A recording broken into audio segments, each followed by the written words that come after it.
Ada satu benda yang pelik lah. Basikal ni memang tak ada rantai lagi. Tak ada rantai lah. Bila kayuh. Oh tengok. Aku kayuh. Lepasnya berpusing. Aku nak berseronok dengan diri aku sendiri. Bukan basikal ni. Aku nak kayuh tanpa rantai. Korang tengok memang tak ada rantai. Kayuh tanpa rantai. Confirm. Boleh. Ini magic bang. Magic.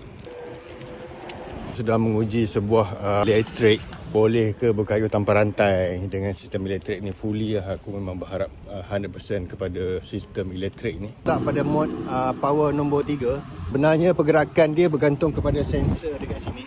Kurang dalam 15 km sejam. Kalau aku kaya laju, dia makin laju lah.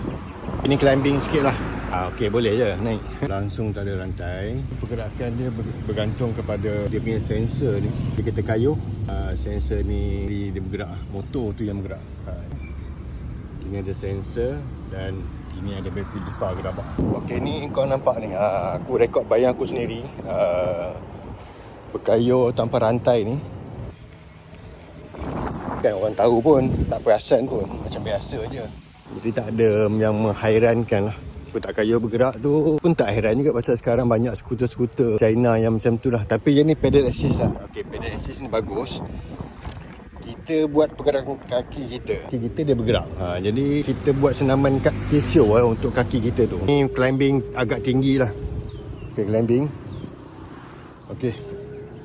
Aku letak nombor 5. Okey, kayuh relax perlahan. Dia gerak. Kalau kayuh laju, sama je. Jom aku bawa korang rayau di kampung orang asli Bukit Mancung. Pagi. Dah, tu dah danjin nampak. Cabut. cabut. Oh, ini front wheel drive.